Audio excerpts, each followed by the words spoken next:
Boa noite a todos, são todos bem-vindos a esse encontro especial de culto e adoração ao nome do nosso Deus.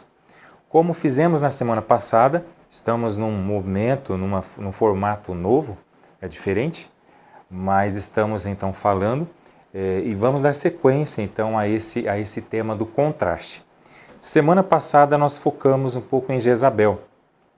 Falei um pouquinho sobre o quanto aprendemos com Jezabel na sua influência sobre Israel e na sua dedicação a uma causa, muito embora equivocada, mas naquilo que ela acreditava ser o correto.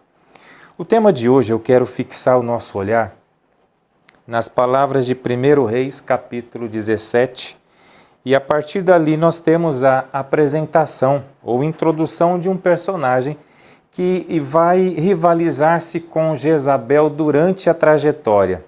Então, se na semana passada nós falamos sobre Jezabel, hoje, nesta noite, vamos falar sobre Elias, o profeta de Deus. O que é que nós podemos aprender sobre o profeta Elias? Com a sua vida, seu ministério, seus milagres, os milagres que ele realizou, enfim. É esse o nosso tema de agora.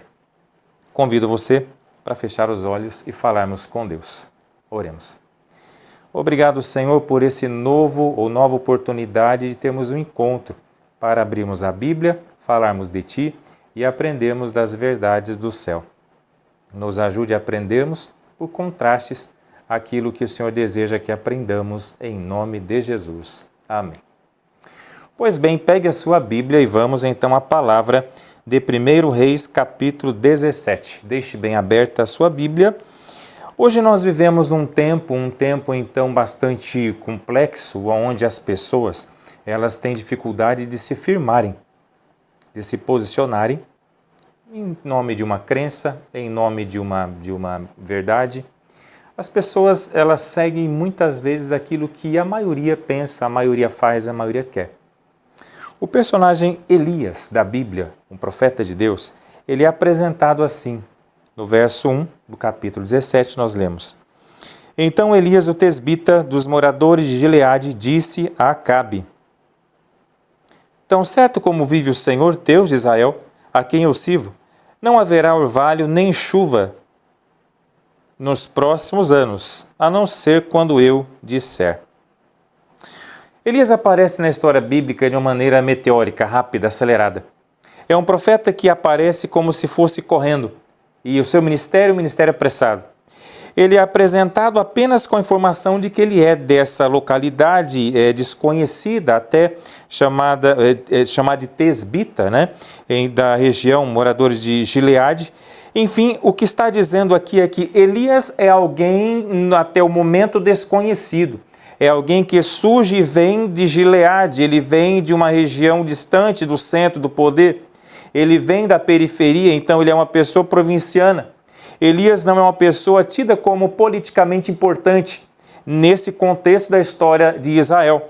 Então Elias aparece de maneira simples, de maneira rápida, de maneira do desconhecido para o conhecido, apenas trazendo uma mensagem, mais uma mensagem poderosa para o rei Acabe e sua família. E a mensagem era: não choverá por 3 anos e meio. Deus deu a Elias, o tesbita, aqui uma grande missão, um comissionamento de levar ao rei de Israel uma mensagem forte, uma mensagem enfática, uma mensagem até dura, dizendo ao rei: olha, não choverá enquanto Israel não voltar atrás, enquanto Israel não voltar ao caminho do Senhor, enquanto Israel não voltar as costas para Baal e servir novamente ao Deus de Israel.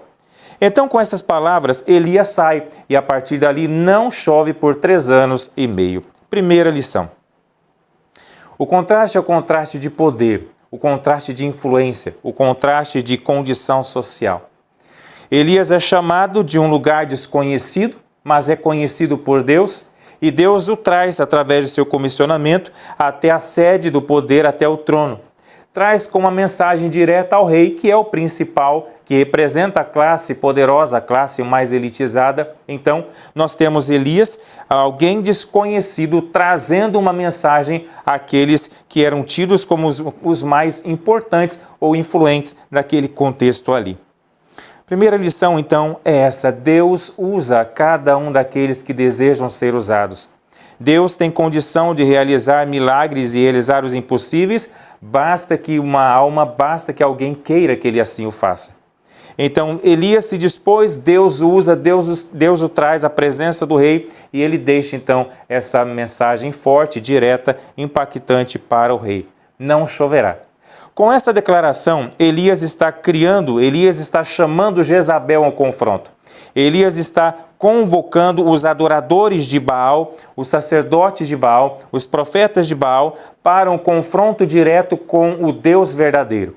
O Deus verdadeiro diz: não vai chover. E a chuva, na verdade, para Baal, era uma das suas principais atribuições.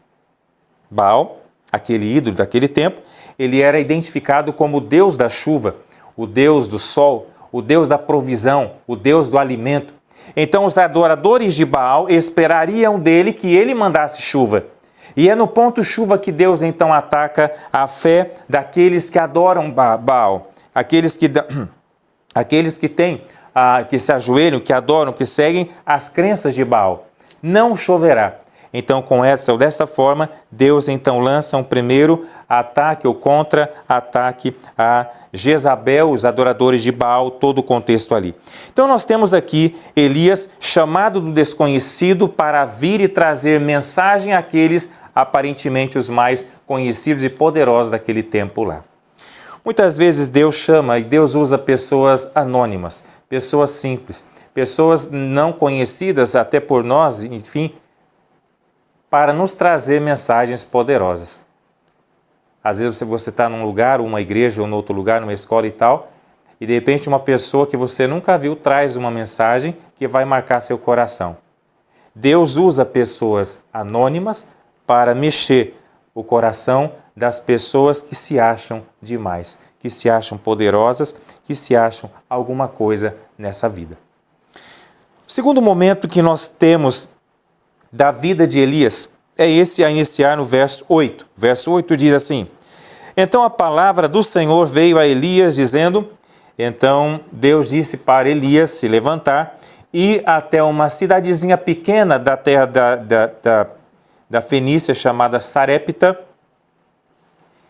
perto de Sidom, e ali ficar por algum tempo. E ali Deus ordenou que uma viúva, estava preparando que uma viúva o alimentasse. Vamos ler a partir do verso 10. Então ele se levantou e foi a Sarepta. Chegando ao portão da cidade, encontrou uma viúva que estava apanhando lenha. Ele a chamou e lhe disse: por favor, traga-me um pouco de água numa vasilha para que eu possa beber. Quando ela já estava indo buscar a água, Elias a chamou e lhe disse: traga-me também um bocado de pão, por favor. Porém ela respondeu: tão certo como vive o Senhor seu Deus, não tenho nenhum pão assado. Tenho apenas um punhado de farinha numa panela e um pouco de azeite num jarro. E como você pode ver, apanhei 2 pedaços de lenha e vou preparar esse resto de comida para mim e para o meu filho. Vamos comer e depois morreremos de fome. Então nós temos Elias sendo direcionado por Deus a transpor os limites da terra de Israel, Reino do Norte, se achegar até uma cidade estrangeira por nome Sarepta, região da Fenícia, perto da cidade de Sidom, e ali Deus havia preparado alguém para dar amparo para Elias nesse tempo de dificuldade, o tempo de escassez de chuva, seca, falta de alimento. Então a fome começava em Israel, diz a Bíblia. E quando a fome se aperta, então Elias é conduzido até Sarepta, e nesse momento de maior seca em Israel e em toda a região, Deus providencia alguém em Sarepta para cuidar de Elias. Aqui tem um contraste. Sarepta fica perto de Sidom, é fronteira, é região da Fenícia, de onde Jezabel viera, de onde Jezabel era uma princesa que se tornou rainha de Israel.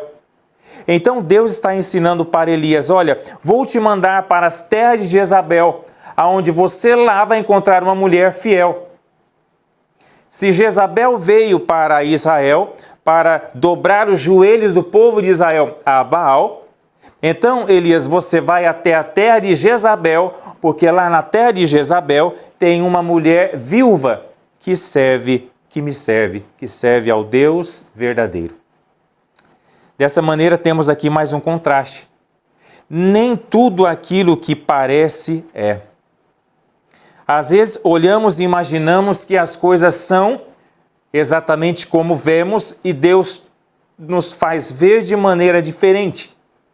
Não se esperaria que numa terra distante, numa terra estrangeira ou nos limites domínios da família de Jezabel, fosse encontrar alguém temente a Deus.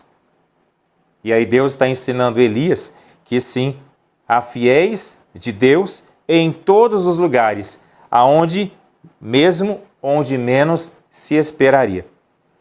O contraste é que Deus nos faz ver de uma maneira divina, de uma maneira que não é humana, uma maneira diferente daquela que nós vemos. É por isso que a Bíblia nos ensina que não devemos julgar. A ninguém julgueis, disse Jesus. Por que não julgar? Porque não conhecemos as coisas como elas são. Porque não vemos o interior de uma vida, de uma alma, de uma pessoa.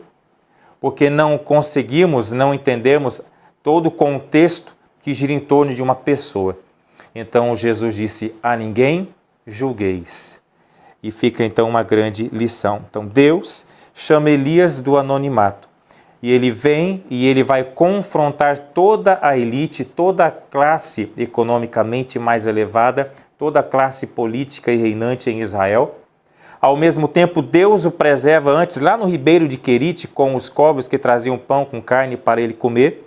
Depois a seca apertou e o ribeirinho secou. Deus o leva para esse lugar, Sarepta, aonde ele vai ali passar um tempo com esta viúva que tinha um filho, habitando ali, ouvindo, aprendendo que Deus tem fiéis em todos os cantos e em todos os lugares. Nessa história ainda nós temos mais adiante Deus provendo a vida, ou mantendo a vida de Elias, trazendo a ele o alimento, mas Elias também é ensinado de que ele deve ser bênção. Mesmo que ele não esteja num ministério ativo em Israel, onde Jezabel matava os profetas de Deus, nesse lugar, nesse momento lá em Sarepta, Deus o usa como canal de bênção para salvar a vida daquele menino. O menino, depois de um tempo, passa mal, ele morre e a mulher chega para Elias com fé. E ela então apresenta o menino morto para Elias, Elias entra, faz a oração e o menino volta à vida. Ser bênção para qualquer pessoa, em qualquer lugar, independente da circunstância pela qual estejamos a viver. Dessa maneira, Elias é um símbolo da nossa vida em vários dos nossos momentos. Ele é símbolo de nossa vida ao longo da nossa existência. Você pode ter tido uma origem simples, desconhecida e depois na sua profissão, seu trabalho, etc., ter se tornado conhecido. Ou não. Ou mesmo com o trabalho, etc., continua a ser desconhecido. Não importa. Para Deus, somos todos conhecidos. E Deus deseja nos usar, independente da maneira como nós vivemos, aliás, como nós estejamos socialmente ou sejamos classificados, pelo mundo que é tão seletivo, Deus quer usar a todos nós. E aí nós temos que já no final dos 3 anos e meio, Elias é comissionado por Deus a retornar para Israel, deixar a vilazinha desconhecida também de Sarepta, retornar para Samaria, a capital, sede do poder, e mais uma vez confrontar os poderosos, no caso, o rei e a rainha. Ele vem, e ele vem agora com a mensagem, e essa mensagem é convocando a um encontro no Monte Carmelo. Esse encontro seria vital, seria determinante em relação ao futuro espiritual de toda a nação. Então, Deus comissiona Elias, que vai até o rei. Elias conclama, o rei aceita e os demais sacerdotes de Baal, e o dia é marcado e lá está Elias sozinho, representando a Deus. Do outro lado, 450, depois mais 400 dos profetas de Baal. e mais o povo a assistir aquele encontro, aquele momento. O capítulo 18 detalha como era o momento, a celebração, né? A celebração, a invocação de Baal, com ritos, com tambores, com música, com retaliação do próprio corpo, né? Enfim, com aquela coisa toda. E se vê que desde 9 da manhã, mais ou menos, até perto das 3 da tarde, o povo de Baal, os servos de Baal, os profetas, sacerdotes de Baal, invocaram Baal e Baal não respondeu. E Elias só observando, e aí Elias cutucando eles, olha, quem sabe Baal não esteja dormindo, né? Aquela cutucada que ele dá na fé daqueles que acreditavam na falsidade. E assim foi até quase às 3, e então Elias interrompeu. E no altar, como a gente sabe pela descrição bíblica, esse altar, Elias pede que se jogue água, que se encharque bem a oferenda, né, o sacrifício, que se faça uma cova no entorno do altar, que se coloque muita água sobre o altar e no entorno do altar, e de maneira que, para ficar evidente que não haveria fogo humano que fosse capaz de imediato acender aquela fogueira, aquela lenha molhada, o sacrifício e toda a pedra e todo o redor ali, todo molhado. Dessa maneira, Elias está cutucando, ele está dizendo, olha, o Deus verdadeiro, ele é Deus de verdade, portanto não depende de coisas que naturalmente para nós seria imprescindível. Lenha seca, a ovelha, o cordeiro ali seco. Não, Deus é Deus suficiente para fazer milagre completo. E aí nós temos a cena mais no final, quando então Elias, às 3 horas da tarde, hora do sacrifício em Jerusalém, na hora do sacrifício da tarde, Elias eleva a Deus uma prece. E nessa prece, Elias se preocupa com a fé do povo. E Elias pede, Senhor, mostre que o Senhor é Deus, para que esse povo que está assistindo não tenham mais dúvida de que só existe um único Deus, Deus de Israel. De maneira que, depois dessa curta, simples oração, fogo desceu do céu e então lambeu, né? A expressão é lambeu, levou tudo. Queimou a lenha, queimou a oferenda, o sacrifício, queimou as pedras, lambeu toda a água, tudo. E o povo então agora admirado, reconhece que Deus é o único Deus verdadeiro. E começam a exclamar, só o Senhor é Deus. E essa fala vai se avolumando, vai num crescimento, até que todo o povão, em alta voz, começa a expressar, só o Senhor é Deus. E o povo então de Israel, naquele momento, se volta para Deus, o Deus verdadeiro. Elias estabelece a sentença contra os falsos profetas e sacerdotes, decretando a morte deles, ao que o povo pega e então destrói todos os sacerdotes de Baal, todos os profetas falsos de Baal, de uma vez só. Jezabel fica sabendo, e ela num ímpeto decreta a morte de Elias para o dia seguinte. Mas antes disso, a chuva cai. Naquela noite, começa a temporada de chuva, porque o povo reconheceu que só o Senhor é Deus. Só o Senhor é Deus. Não importa se estivermos sozinhos diante de uma maré de falsidade, diante de tantas pessoas ou tantas crenças que são estranhas àquela que é correta. Não importa. Fazer a vontade de Deus muitas vezes vai exigir de nós que naveguemos ou que nademos contra a maré, contra a correnteza. Mas nós sabemos que pela palavra de Deus, a vitória não é dos fortes, dos grandes, dos poderosos, mas a vitória é daqueles pequenos que, embora pequenos, saibam colocar, aprenderam a depositar a fé, a esperança em Jesus, em Deus, o único Salvador. Dessa maneira, a vitória de Deus naquele dia foi esmagadora. Foi um golpe terrível contra Baal, contra a adoração a Baal, contra tudo que Jezabel intentara fazer em Israel até aquele tempo. Foi um golpe duro. E então Baal nunca mais se levantou como antes. Mas o Deus de Israel pôde ser mais uma vez louvado, adorado, enaltecido entre os filhos de Israel. Aprendemos, portanto, que, mesmo sozinhos, com Deus, somos maioria e podemos enfrentar Jezabel e os seus profetas.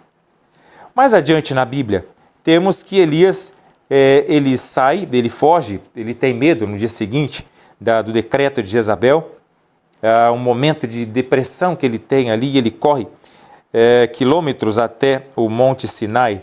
Lá no Monte Sinai, ele se reencontra com Deus. Deus fala com ele e Deus estabelece um plano para ele. E nesse plano, ele tinha mais algumas missões e a sua última tarefa seria ser levado, conduzido para o céu. E aí nós temos lá no segundo livro dos Reis, capítulo 2, a cena da elevação, né? Quando Elias é elevado para o céu. Capítulo 2, verso 9 de 2 Reis. Ali, agora Eliseu, companheiro de Elias, há um diálogo entre eles. Verso 11 diz: enquanto iam caminhando e falando, eis que um carro de fogo com cavalos de fogo os separou um do outro.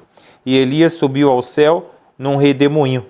Ao ver isso, Eliseu gritou: meu pai, carros de Israel e seus cavaleiros. E nunca mais ele viu Elias.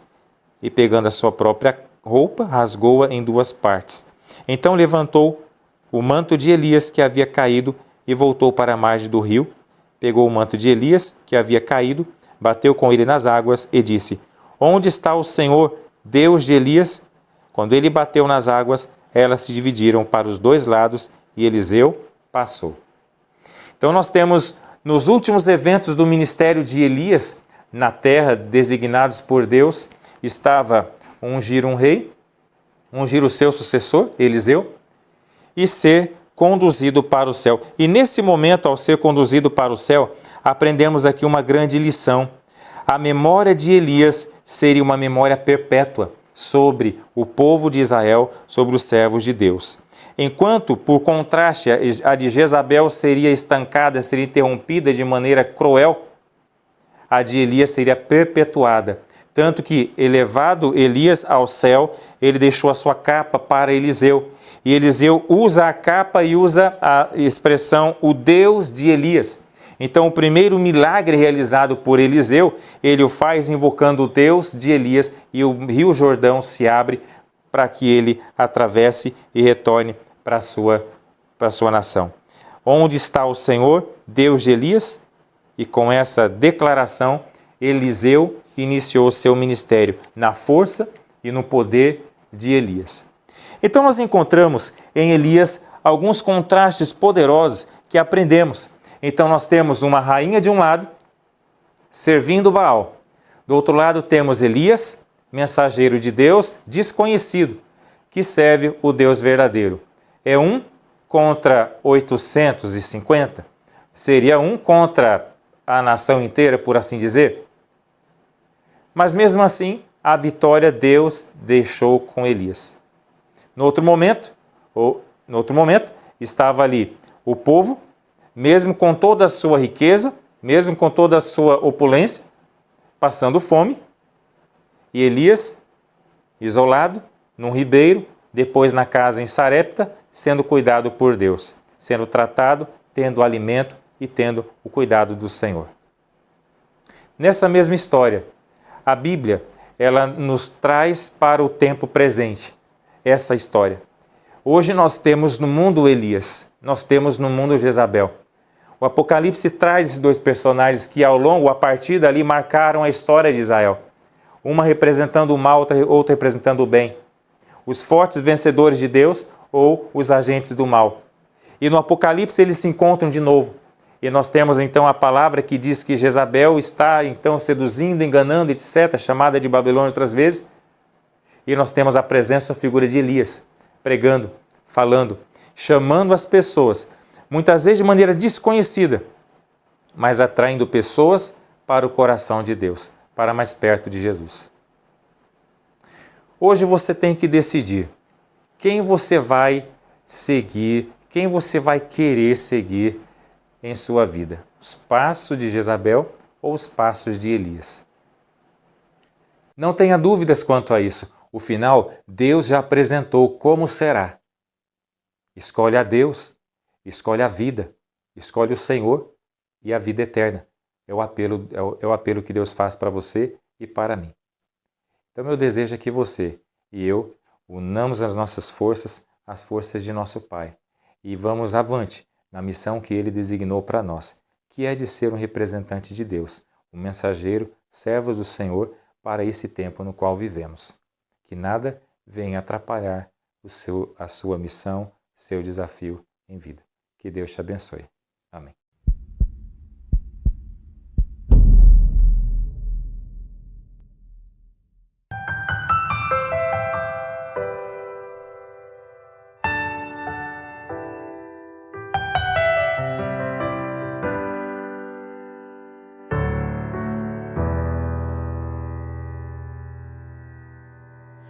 Cada coisa em seu lugar.